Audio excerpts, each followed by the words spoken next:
Hello guys, it's David Bose again today, sitting here in this Alabama weather. It's still cool. It just seems, I'm not used to Alabama. I've been here over a year, just a bit. But I am surprised to see it's so cloudy most of the winter. It's been kind of cool and cloudy. And, but it's beautiful weather, of course. It's nice to not have any snow and that kind of thing. Grew up in the area around the mountains of the Rockies, and, I used to have snow all the time. I really hated snow, so I appreciate the weather. Of course, I only got a short while, less than maybe a little more than a week, and I'm out of here.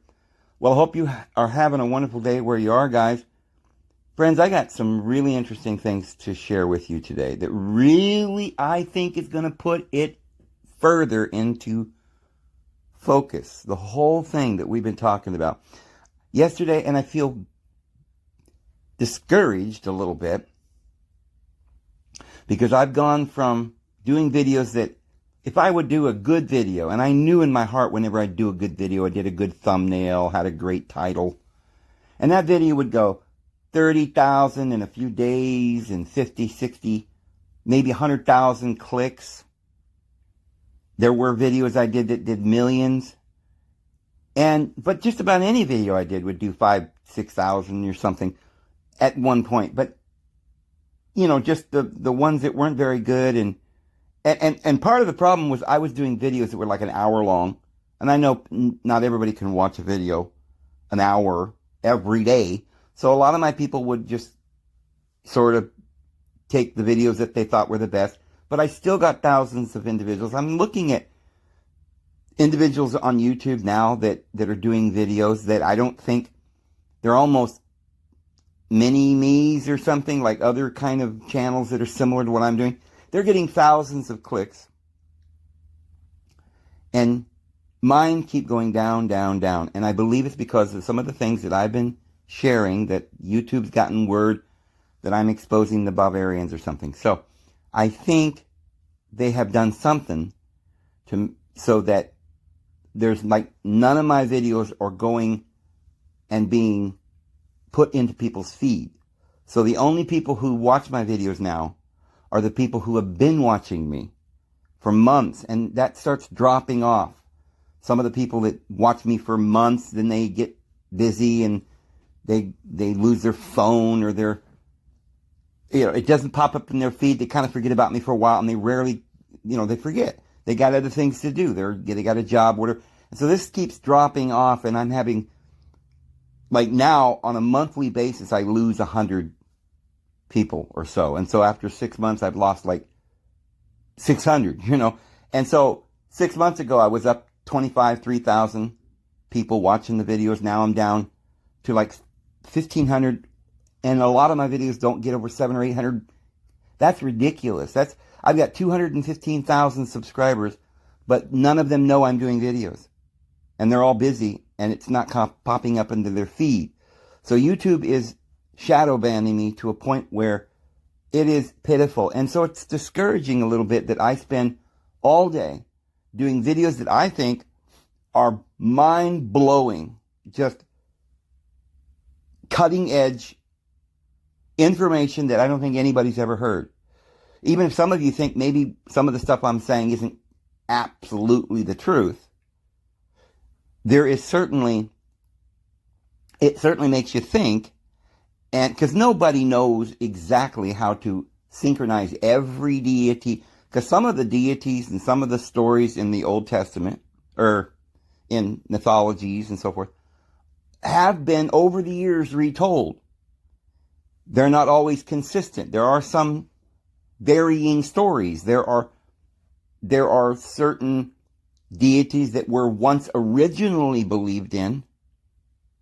The original truth, like the Sumerian tablets, the Akkadian, the ancient ones, the cuneiform, along with the Egyptian hieroglyphs, anything old and ancient that was written, inspired, divinely inspired, that's accurate.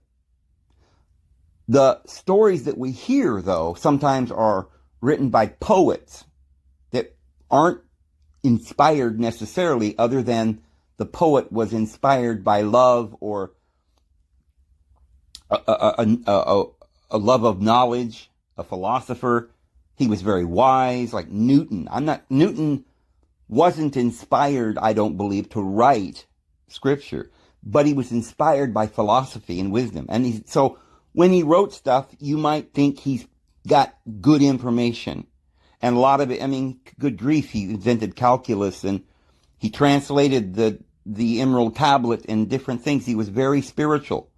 He actually, because of I don't think he understood chronology like what we were talking about yesterday.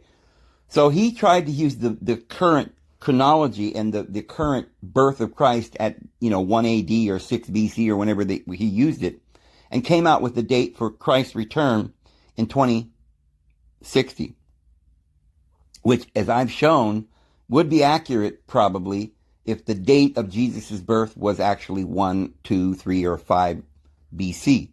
But as we mentioned yesterday, it's actually 47 BC when Jesus was born. So what I'm getting at is that I'm not saying that anything in the Bible or the hieroglyphs or the Sumerian texts or any of this stuff, though some of them follow different ways of telling the story. For instance, and we'll get to this in a minute, I was telling you the other day that in the Egyptian teachings, we've got two sets of deities. The first set is the Ogdog. That's 8. There were 8 deities. The second set is the Enneads, which means the 9.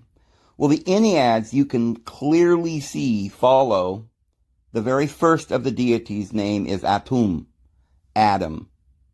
Literally right there in broad daylight.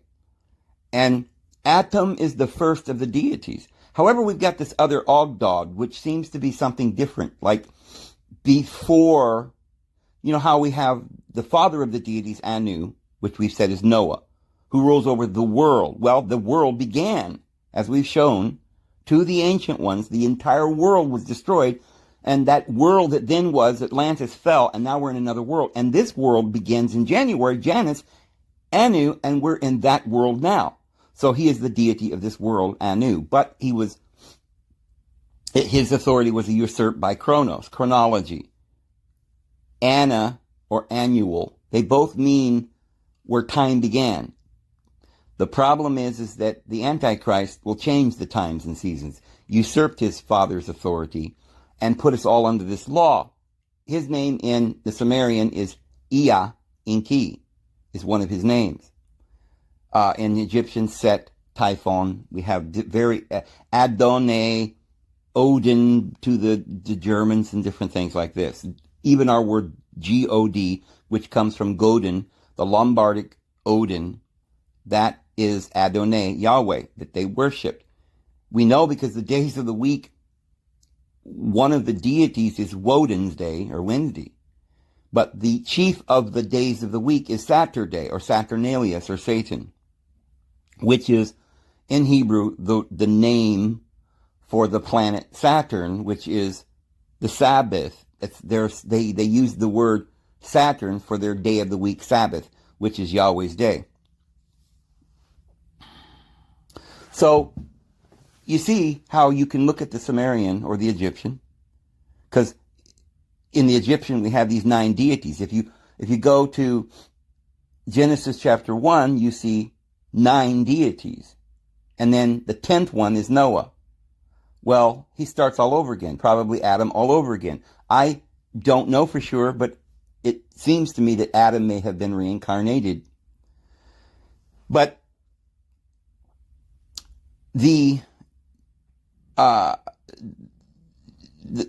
what I'm saying is that the Egyptians believed in these 9 deities that we call 9 patriarchs.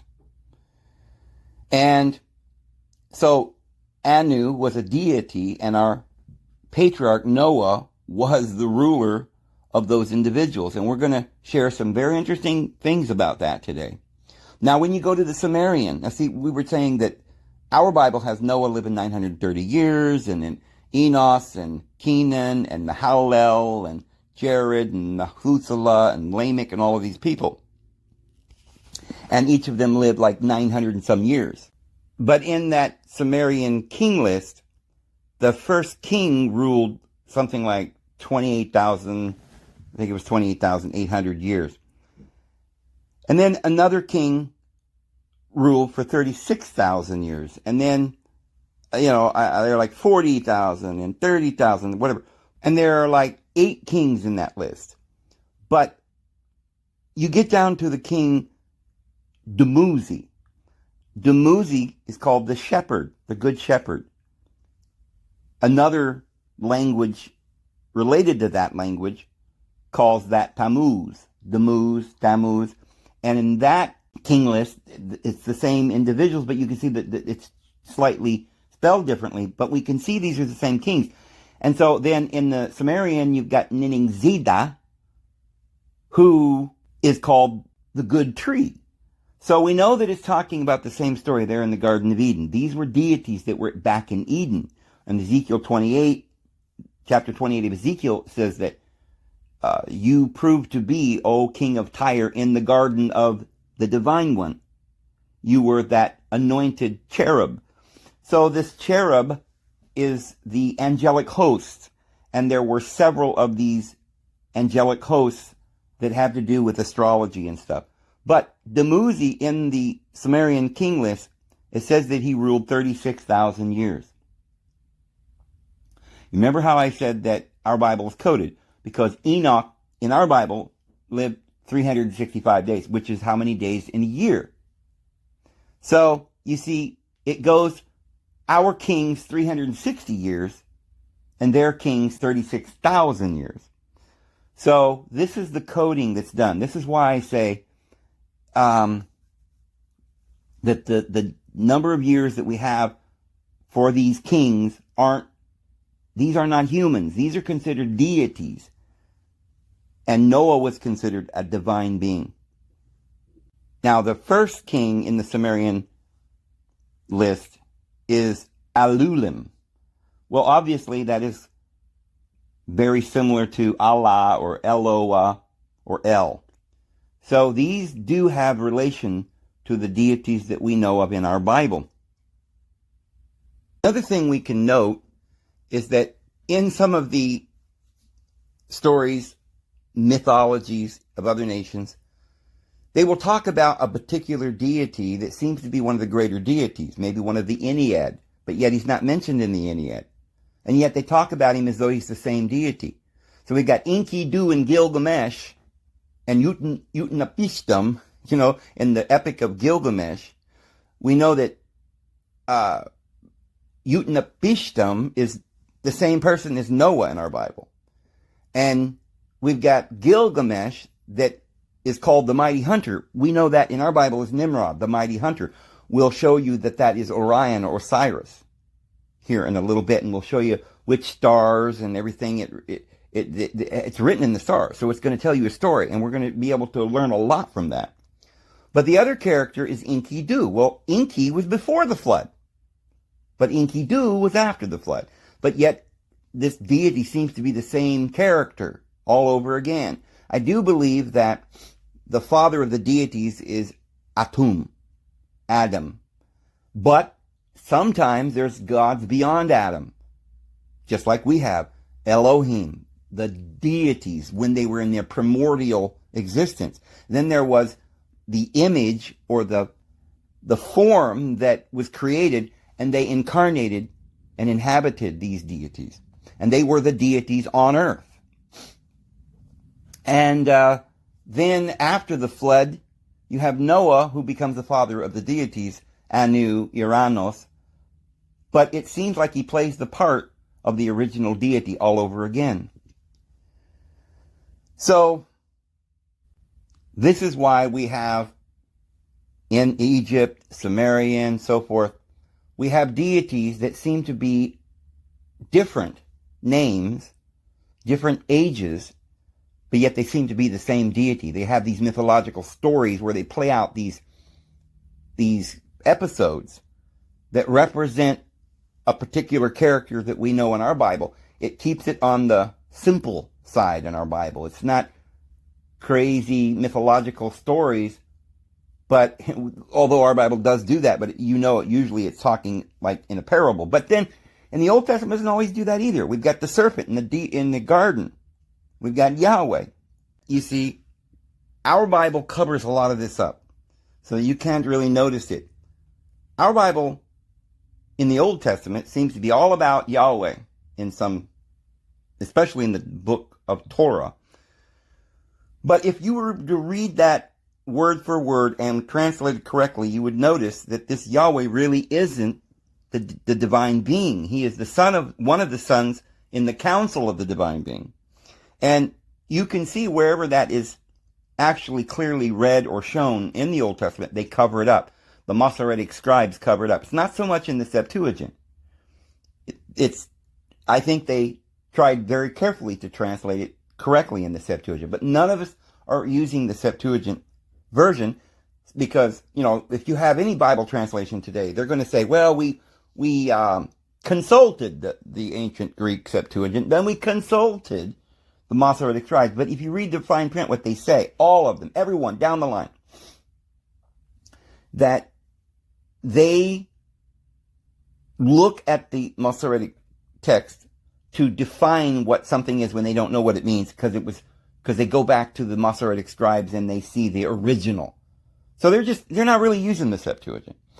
And so the Masoretic scribes literally invented the Hebrew Bible we have, because the only Bible they ever had for 300 years before Christ was the Septuagint, period. They had no other Bible but the Septuagint written in the Greek language.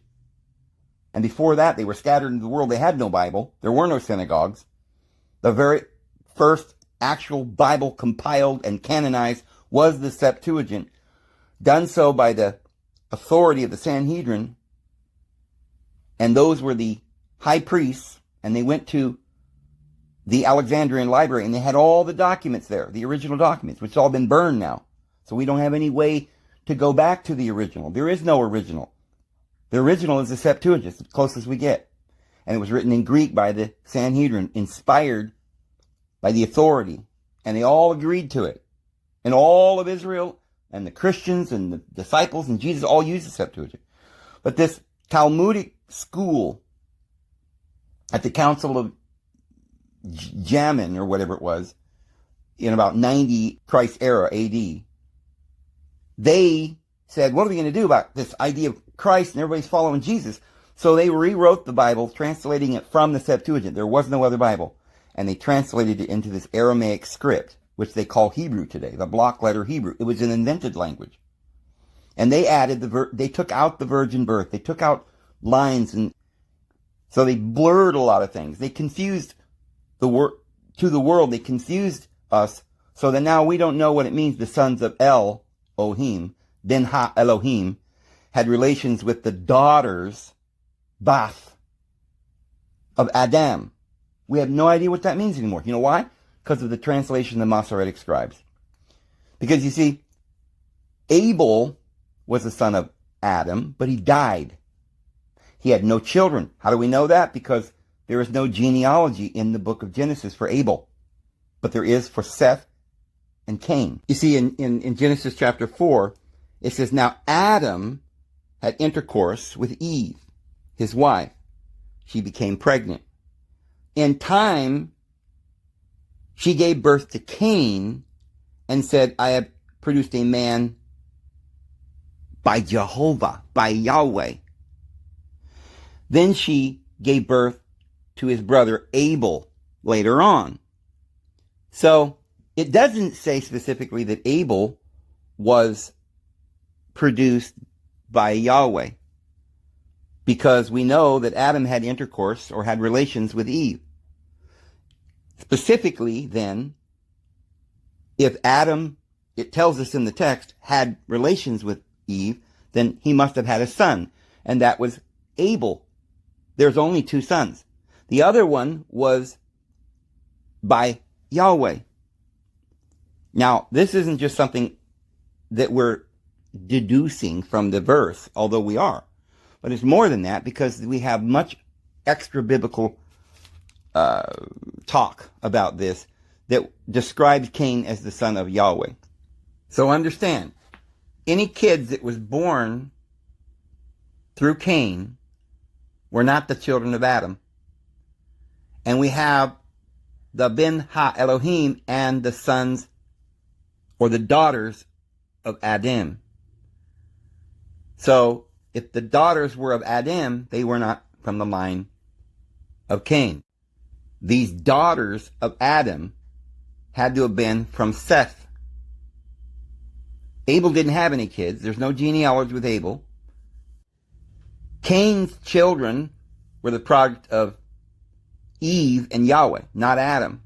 So if they're daughters of Adam, they had relations with the Ben Ha Elohim, the daughters of Adam had to have been from Seth, the woman's seed that would bring forth the Messiah through Seth's line, the daughters of Adam. The sons of Elohim were the original sons of Elohim came from Cain. Now, the sons of Elohim, which was Yahweh Elohim, one of the Elohim on that council that fell, and these are the Nephilim, the Elohim that fell.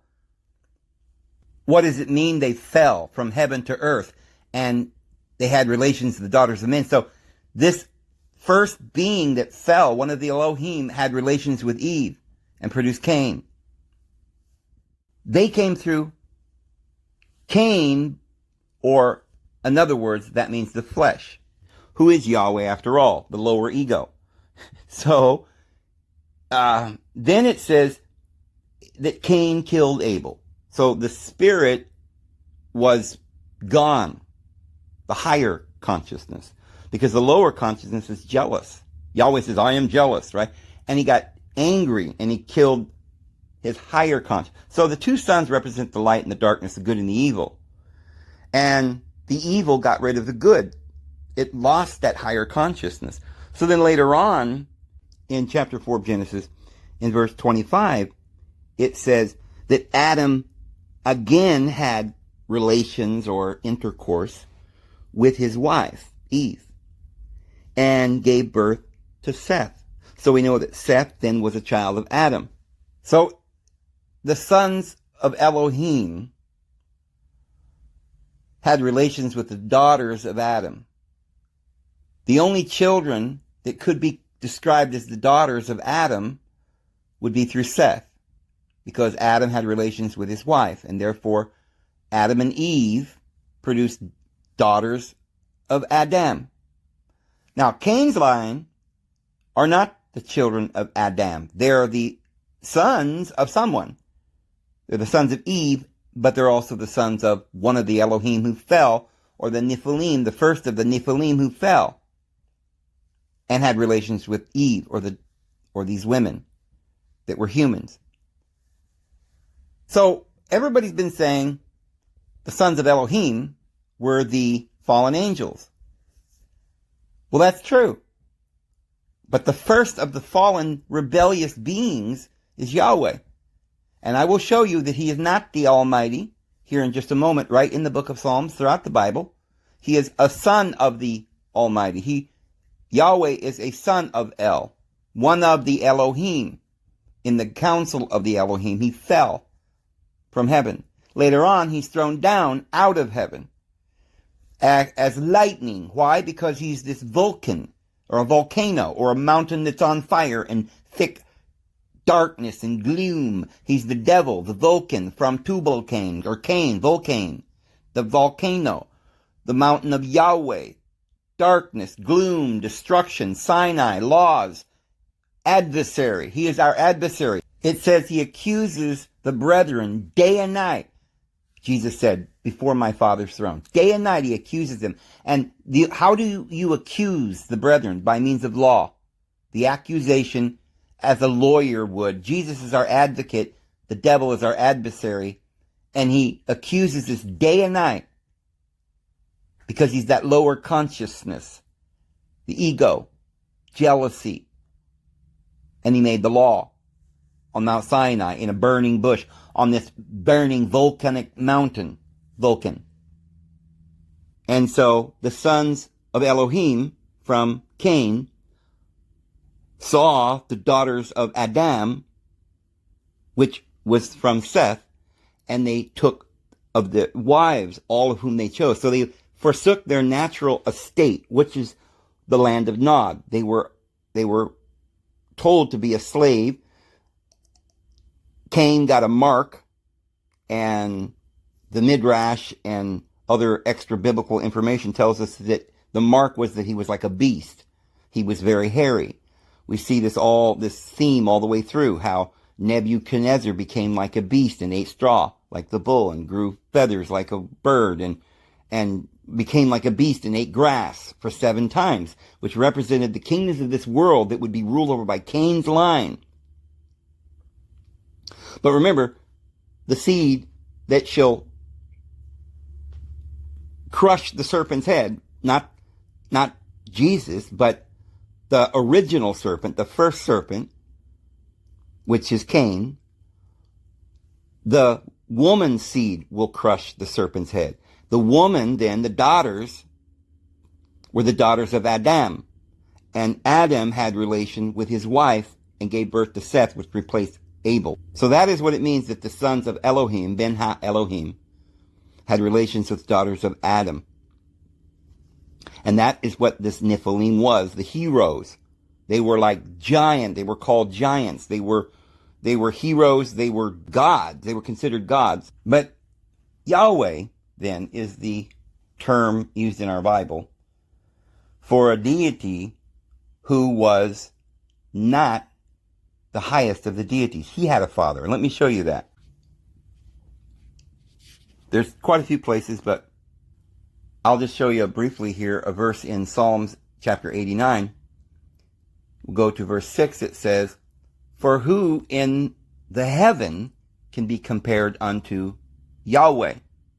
Who among the sons of the mighty can be likened unto Yahweh?" You see how they try to cover that up? Because they claim that the word El or Elohim can be translated mighty. Right? So just indiscriminately, they just put mighty because they don't want you to know that the Lord Yahweh is among the sons of Elohim. So let's look at that in the Greek. It says, "For who in the heavens can be compared to Yahweh? Who can be likened to Yahweh among the sons of," it says, "of the mighty?" We'll look at that word, Elim. What is that? 410. That is plural of El. See, there's different ways that you can write Elohim, but it's deity in plural, or the deities. It's not just the mighty men, although it can be translated that because the mighty men were deities that fell. They were the fallen deities, the Nephilim. But I don't believe that this word Elohim is referring to the fallen ones. It's the council in heaven. Who among the Elohim in heaven can be likened to Yahweh? So this verse is extolling Yahweh as one of the greatest of the Elohim. Except that Elohim is not the Heavenly Father, as it admits here, but just one of the sons of the Elohim. Now look at this. I looked this up and I found this, and it says, this is Yahweh Chronos. As we have pointed out, Chronos and Saturn's the same deity. It's just Latin and Greek for the same deity. And Chronos is the one that castrated his father, Uranus. So Chronos is not the chief highest deity as a father. His father is Anu or Uranus. Sumerian is Anu. Greek is Uranus. And in our New Testament, Uranus, or our Father in heaven, is our Father Uranus. The kingdom of Uranus, the kingdom of heaven, all the way through. But Origen says, and this is one of the church fathers, that the Ophite demiurge, the Ophites was a Gnostic sect, and they believed in the demiurge that was Yahweh, and we've talked about this. They called him Yaldabaoth, and they said Yahweh was a demiurge, a fallen deity who was blind, who became blind in his jealousy. And they said that the demiurge had the face of a lion and was connected with Saturn. Well, again, Saturn and Cronus same deity. And so this has led some scholars to conclude that Yaldabaoth, it says Jaldabaoth there, was a combination of Baal and Kronos. And that's kind of true because, as we've said, Baal was Marduk. Baal in the Bible is the Babylonian Marduk. Marduk was the son of Yahweh, or Iya, Inki. And again, I always point this out. It's probably becoming repetitious for many of you if you watch these videos a lot, but Iya, Inki is literally how it's written in our Bibles for Yahweh. The first verse in Exodus chapter 20 that's going to give you the commandments and tell you who you must worship and bow down to, this deity of jealousy, the deity of vengeance. He says, Iya Anoki. That's just how they put the vowels. It's really Iya Inki. And all the way through the Old Testament, it's Iya Inki. It's not just Yahweh. Yahweh is just the Yah with the syntax on it. And so it says that it was a combination of Baal and Kronos. John of Damascus says that the Phoenicians held Kronos to be a kind of demiurge.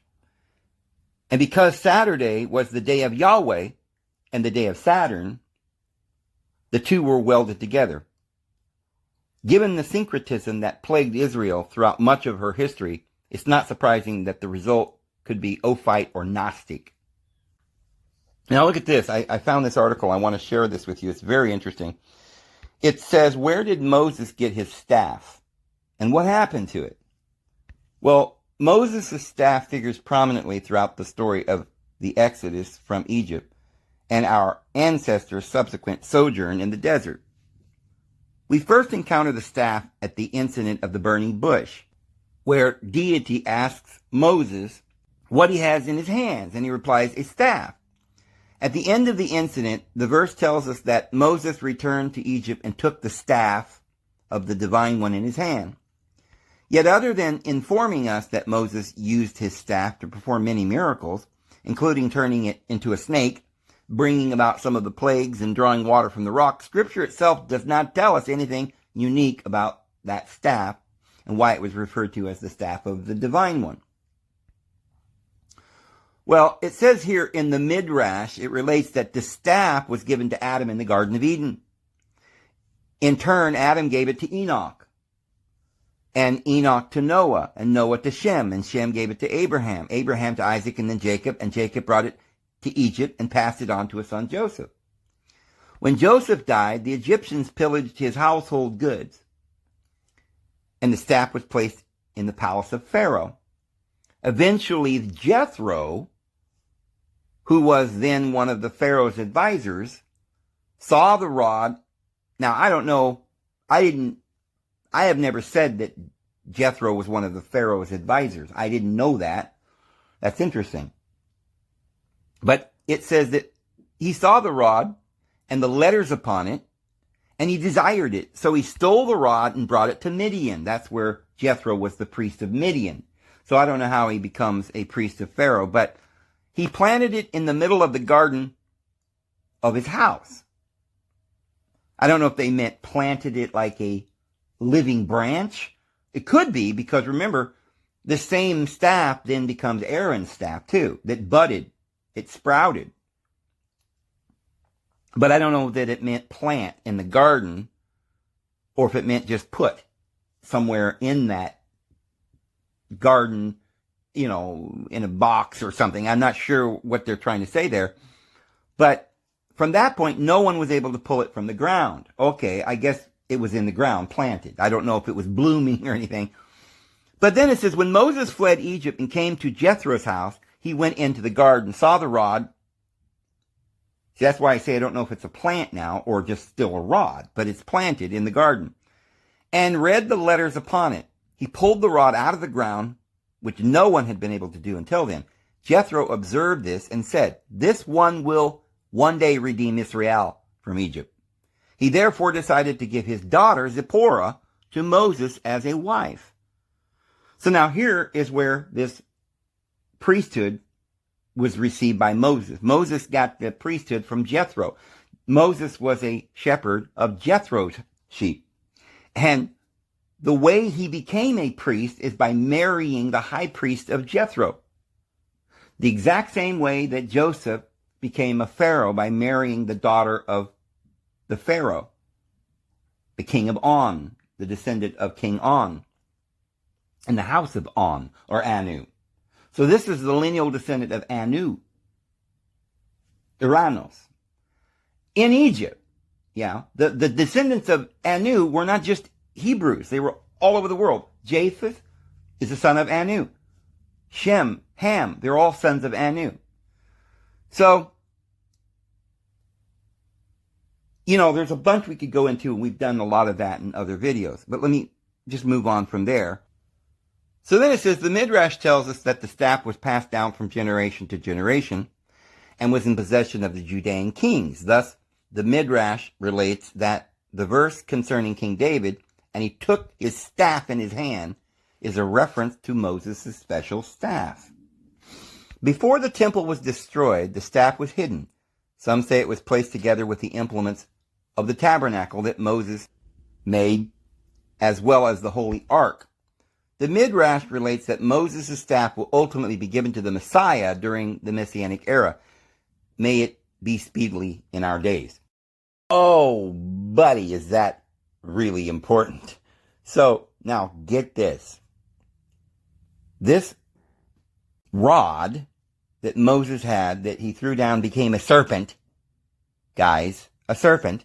Now that's important that it became a serpent, because we'll find out that the rod means enlightenment.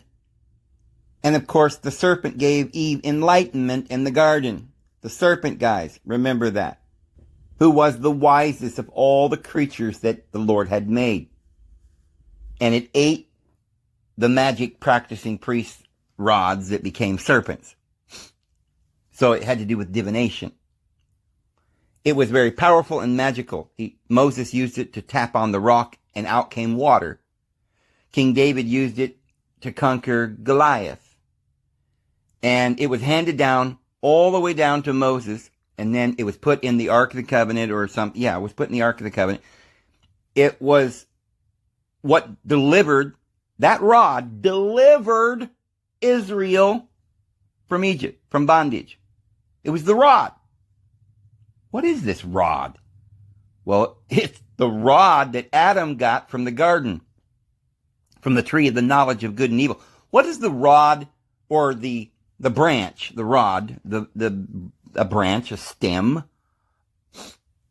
which when you cut it off becomes a rod.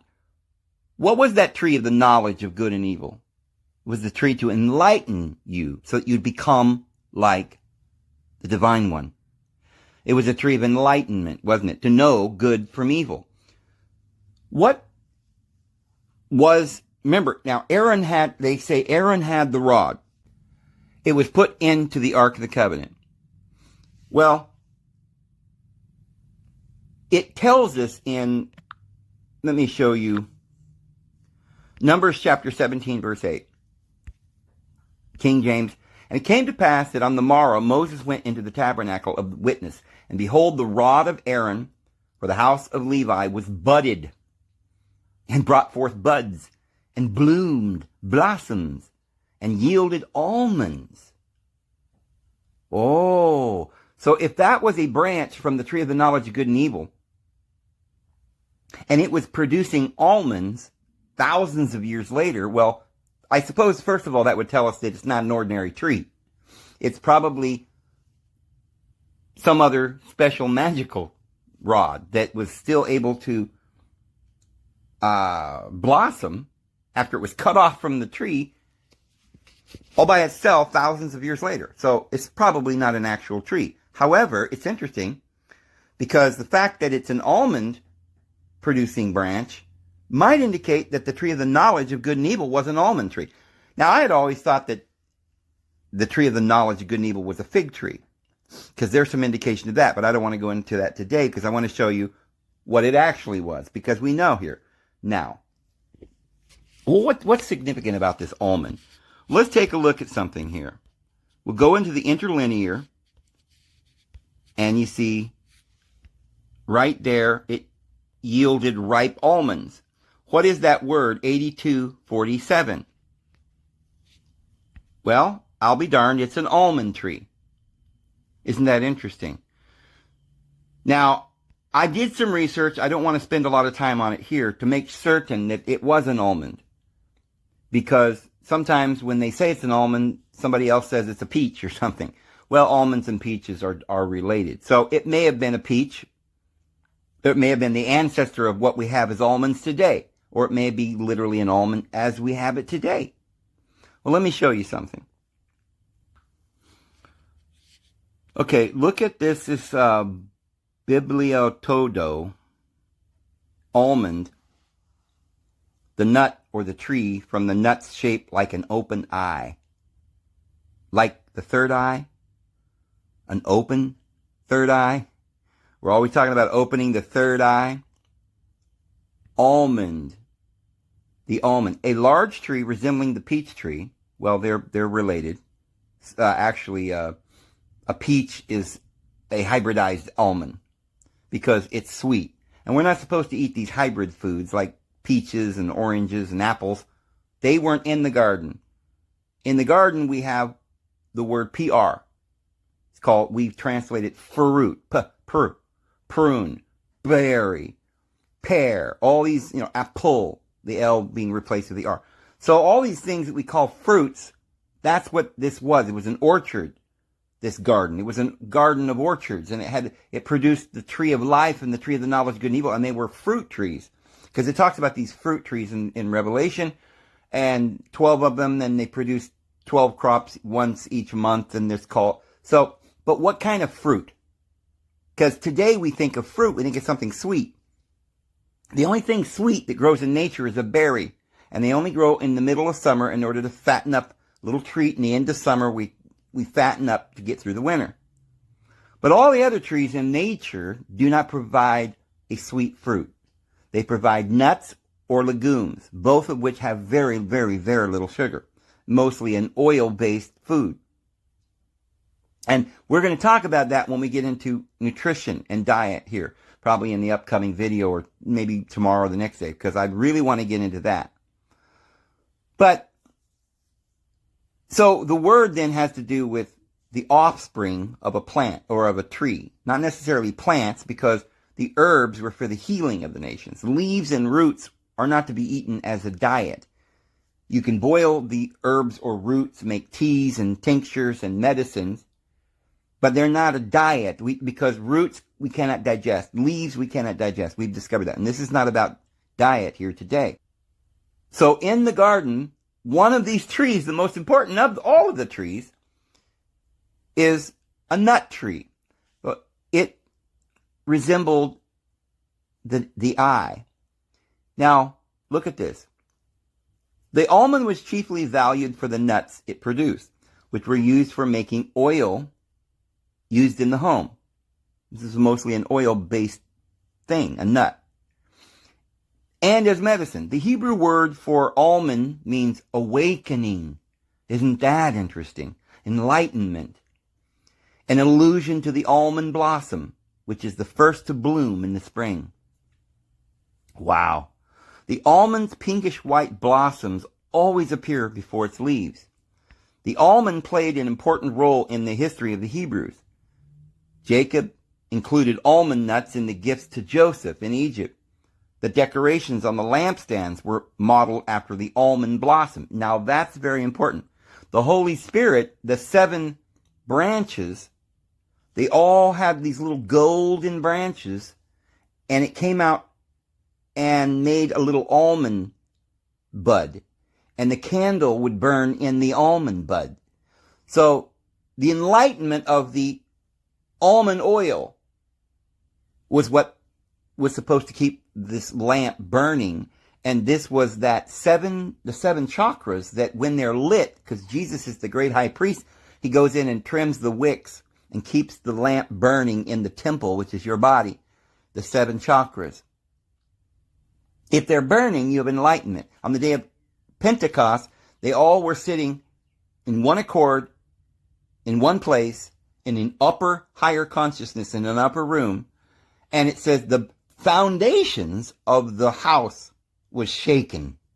The material world was shaken, and they were in a higher place, and they all had the flame, the twin flame that parted in twain upon their head. It was lit, and the top chakra could be seen on the top of the head. And it has to do with the almond. Isn't that amazing? Aaron's rod was an almond twig. The almond also symbolized the dependability of the Divine One. Many scholars think the hazel of the King James Version is the almond tree. The almond on the golden candlestick in the tabernacle is a type of the fruitfulness which will characterize that one who sheds abroad the light of life in his life. Each one who dwells in the holy place holds forth the word of life and brings light to those who sit in darkness, will be a fruit-bearing Christian. This almond is connected with the flower, which indicates the beauty of that life, and also the nop, which represents the fullness of the Christian life. Only Aaron's rod yielded almonds. So, I find this to be absolutely amazing. And yes, it's going to be an integral part of what we're going to talk about when we get into health. Because remember, it was called a staff. It was used as Moses' rod or staff. It's interchangeable. They would use it. Remember, Jesus is going to have the staff that's going to, and the staff is not to beat us with. It's to shepherd the sheep. Because remember, he's the Muzi, the great shepherd, who lived 365 years as Enoch and went to heaven and gave man. And by the way, it was Enlil and Anu who gave Noah eternal life. In the story of the Epic of Gilgamesh, Utnapishtim, the one who made the boat and saved us, who is Noah in our Bible, he is granted immortality. Now this Gilgamesh goes to him and sees, to Noah, to the special place where Noah was up on this mountain, which is really the original garden. We'll get into that in a minute. And asks for immortal life. He went there with he was buddies with Enkidu.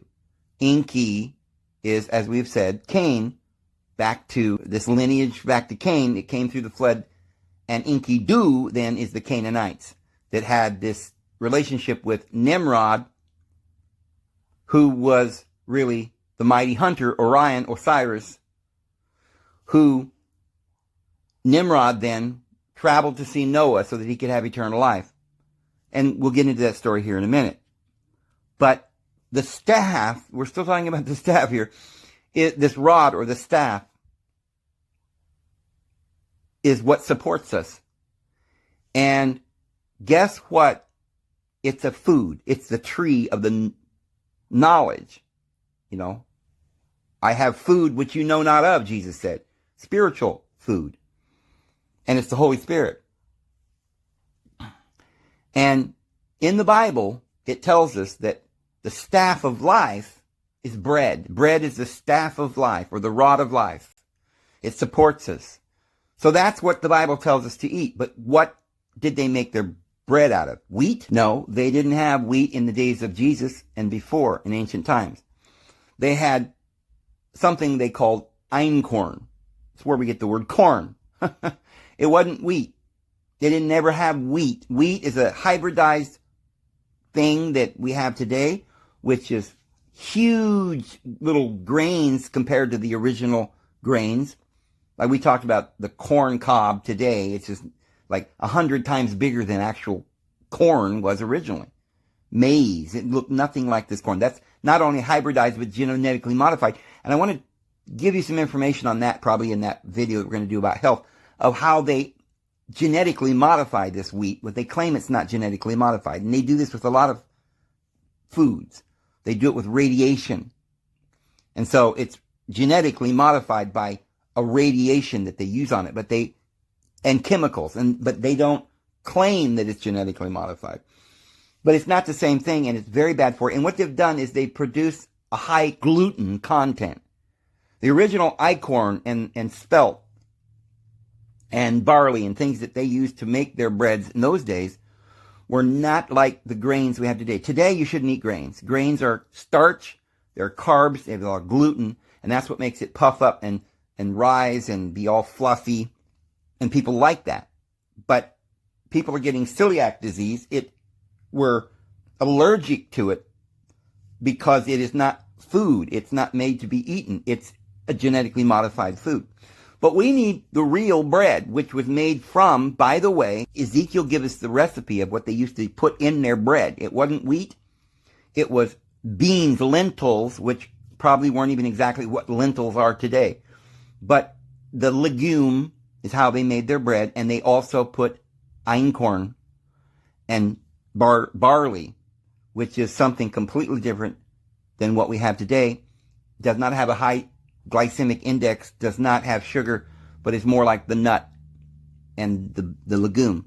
So the natives have made their bread from various things, nuts and what they found in the wild. Now, in times of starvation, they had to use some other things. But we'll get into that. We're getting too much off into that. Now I want to share with you something else. I want to go back to something that we have talked about many times, but we haven't talked about it in a long time.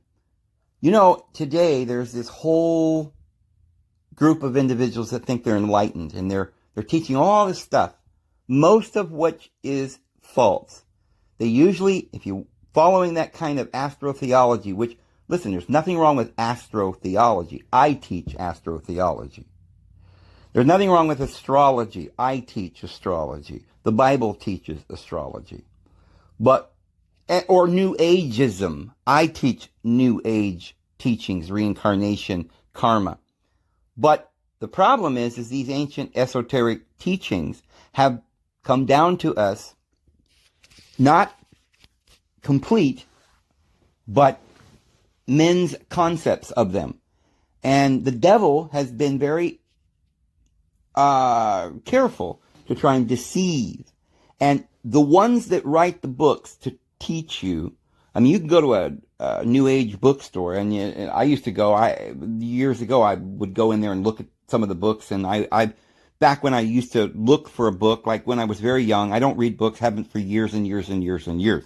Haven't read very many books in my life at all. I read scripture and pray. But I'm familiar with a lot of the stuff that people teach, because the Holy Spirit has helped me remember things and see things when people, I was given a gift a long, long time ago that I don't really need to read books. I more or less just kind of scan them, speed read them, and see what people are talking about. But I knew from a young age, the Lord told me that all of these religions are wrong, and everything that they're saying is twisted. You have to be very, very careful. My teacher, when I was about 18 years old, who taught me many of these ancient truths, and literally I was initiated into these truths by this man in Idaho, in the mountains, in the woods. He told me that finding the truth was like digging through a garbage dump. You just don't pick up all this stuff, this nasty, ridiculous stuff, and think it's all true. We're going through, we're sifting through garbage. Everything that's ever been done, all the books, it's all run. This is the world that's run by the devil, and he's going to have all kinds of lies out there. And you're sifting through it, praying, asking the Lord to help you to find the truth. And once in a while, you'll be in a garbage dump digging, and you'll find this precious jewel. And when you find a jewel, you know it's precious because it's beautiful. It's precious because it's made out of diamonds or rubies or emeralds or sapphires, or it's made from gold or silver. But an old tin can, you throw it away. And yet there are people today that are digging through all this garbage. They cannot distinguish between good and evil. They cannot distinguish between right and wrong. And so they began to teach. They end up invariably coming to a place where they begin to think it's all spiritual. Because they don't know and understand the word, they haven't done any praying, they're not earnestly desiring and seeking from their innermost heart the truth. That's what that candle is when it's lit. It's desire. It's the earnest prayer that ascends like incense unto the Lord, and he hears your prayers, and he answers everyone. And so if you're praying, I want, lust, you're praying to consume it upon your lust, James says. And all you get is answers that cause you pain.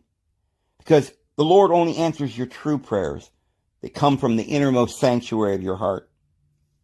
So the first thing we have to do when we pray or when we seek is make certain we've cleansed the inside of the cup.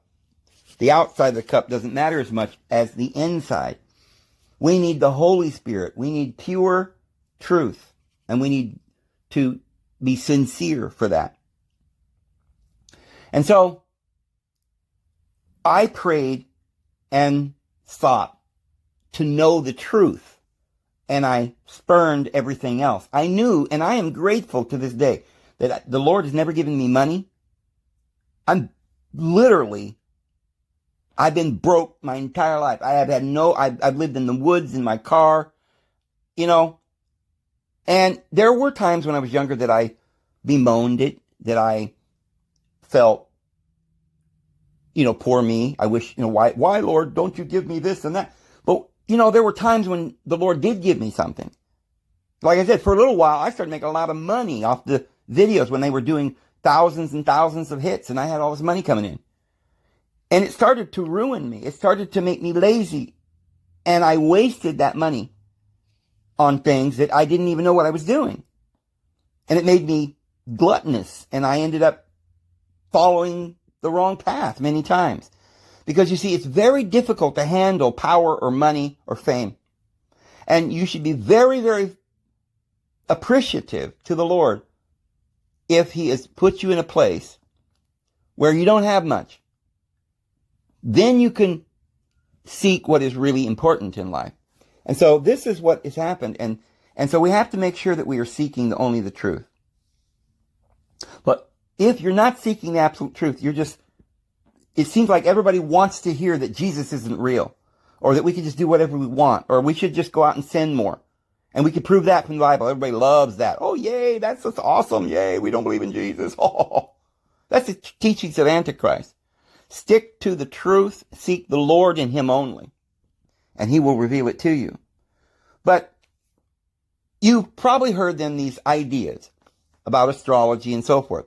One of which modern view is that we're retrograding. There's a precession of the equinoxes, and we're literally going backwards. Now, when we have a clock, it goes clockwise, forward. We go from 1 o'clock, 2 o'clock, 3 o'clock, 4, 5 o'clock, 6 o'clock, 7, is there a song like that? 7 o'clock, 8, rock around the clock tonight. I think I know what I'm thinking of now. It's that Happy Day song. But anyway, it never goes backwards. If your clock's going backwards, there's something wrong with that clock.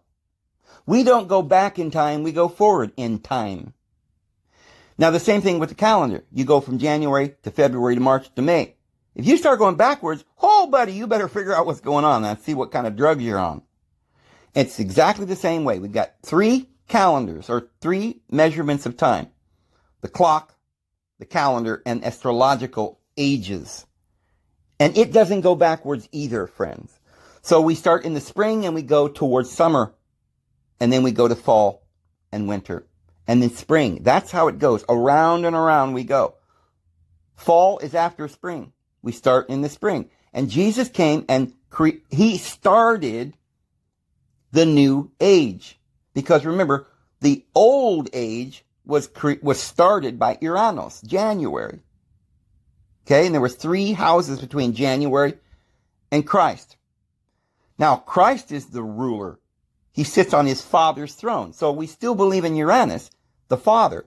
But now we understand that his son Zeus, who is, by the way, Osiris, Orion, that starts in spring, Jesus came, and that was at the end of Pisces, at the beginning of spring, or March 21st, which is right around Easter time, Passover, the Passover from death to life, and we are now on the horizon, Horus, rising. Okay? So now, we've been going through Aries for 2,000 years. The Lamb And we're now at the end of 2 more thousand years, and we're about to go into Taurus. We're not going backwards. If we were going backwards, we would have gone the last 2,000 years through Pisces. And we'd be going into the age of Aquarius, which is what people are saying in the New Age movement. We're going in the age of Aquarius. Oh, But they're liars. The devil wants you to believe that because that's backwards. And what's down there? Where we came from. Through the law. Through the rule of Chronos, Satan, Saturn. Yes, it's the father of the deities is Uranus. He's the true ruler, Anu. The father of heaven. Or the heavens that were. The days of Atlantis, a whole nother age. And he is the one who is the deity of this time period. But now his son is reigning in Aries, the lamb. And we're going forward. It's going to rise. The sun rises on the horizon and goes up into the top, into the heavens. And so the star that rises in spring, the constellation is Orion, which we've said is the Greek way of saying Osiris, which isn't even how the Greeks said, the Egyptians didn't even say Osiris, because that's a Greek way of saying it. But it's their way of spelling the Egyptian deity. But we'll just call him Osiris. In other nations, we've talked about this, Osiris, Cyrus, Caesar, all these words are this individual. Who is this individual? His counterpart in Greek is Zeus. He is the son of Uranus. Well, who is the son of Uranus? It's Jesus. Who is the true deity today? Well, our Heavenly Father is Uranus. But who is the one who's going to reign? It's Jesus. So Jesus is this Osiris.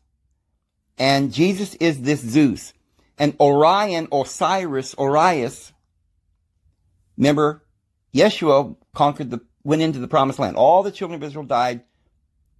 That whole generation died, and only 2 people, Yeshua and Caleb, went into the promised land. Yeshua is Osiris and his dog, Caleb. Caleb means a dog. And so Orion is Osiris, and the dog star, Sirius, right there by his feet, that's Isis. So Isis and Osiris are the deities of Aries. And that's Jesus and Mary Magdalene. At the end of that age that we're going into now, we're going to Taurus. Do you know what Taurus is? Taurus is the bull. Well, who is this bull? Because on the bull's shoulders is the 7 Pleiades. The 7 Pleiades is our divine mother and the 7 sisters in her train. That's the great marriage. But the great beast bull, the Apis, was sent to defeat, to destroy. And it's facing Jesus and his bow. And he's shooting the bow to get the bull's eye. He's pointing his bow at Aldebaran, or the bull's eye. And just behind the bull's eye, up on the shoulders, is the 7 sisters and our divine mother. Now, that's the beast. You see, in the book we was mentioning, we talked about the Epic of Gilgamesh. The story says that Gilgamesh kills the bull of heaven. It's a Sumerian, mythological poem. In the story, the deitress Inanna, or Ishtar, or Easter, or Queen Esther, who married Osiris in the Bible, she sends the celestial bull to attack Gilgamesh. Well, who's Gilgamesh? This story has Utnapishtim, that's Noah. It has Enkidu, that's Canaan, after the flood. Cain that comes through the flood. Enki that came through the flood. Now he's incarnated as Canaan. And Gilgamesh, who is Nimrod. How do we know? Because Gilgamesh is the mighty hunter. Before Yahweh. He's hunting Yahweh. Look it up. He's a Gibborim, a giant. One of these heroes of old. Some who had fallen. This isn't the fallen one. Because he's Osiris. And his wife was Miriamus. And they produced Tammuz, right? The child that's born of the virgin. It's the same story as Osiris and Isis. Osiris is Nimrod. So, in our Bibles, Nimrod is called the mighty hunter. That's Orion. Orion's the mighty hunter. He's got his bow. He's hunting what? He likes to hunt animals. And he's hunting the bull of heaven. Now, it's Queen Esther that sends the celestial bull. That's the story of Queen Esther, who marries Osiris, and they conquer Babylon. And they declare the restoration and the millennial reign. And that's where we're going into. We've got the mighty hunter Jesus, who is battling Mars, the warrior, who's going to defeat the bull of heaven, Yahweh, and rescue his beloved wife. In Greek, he is Jason, who defeats the Cetus, the beast, the sea beast. In our Bible in Revelation, it's this beast. He defeats the beast because the woman is riding the beast. She don't like the beast. She's trying to control this beast. She's gone out into hell, Mary Magdalene. She acquired 7 demons. She's gone down into hell. She's lost all of her clothes. She's lost her materiality. She's gone down into the duat. She's dying. That's us, the church. And Jesus comes to rescue us, to have the great wedding. And that is Venus, who is sitting on that bull. And that is Orion, who is Osiris, who is going to conquer Yahweh, the flesh, and put out the bull's eye, which is the eye of the flesh, so that she can become enlightened, and they have the great wedding, so that he can become enlightened, because he lifts the bridal veil, and then they consummate the marriage. It is a union, an orgasm, and this is what this is what we're going to do. This is where we're going. We're going into the future, guys. We're not going into the past. It's a beautiful thing. Anyway, guys, yeah, it is a beautiful thing. And we're now way over an hour, so I've got to close it here. I really hope that you got something out of this. If you did, if you find this intriguing, enlightening, please help me. Share it with anyone you can. I need more views just to keep doing this. If we get down to like 2-3 people watching this every day, there's not going to be a lot of incentive for me to make any of these videos. Now, we're going to New Mexico. Things will change a little bit. I'll probably do a lot of, videos about where we're going, and there'll be a lot of pictures and stuff in a little over a week. But guys, I got to go. I hope you have a wonderful evening. May the Lord bless you. We'll see you tomorrow. Have a good one.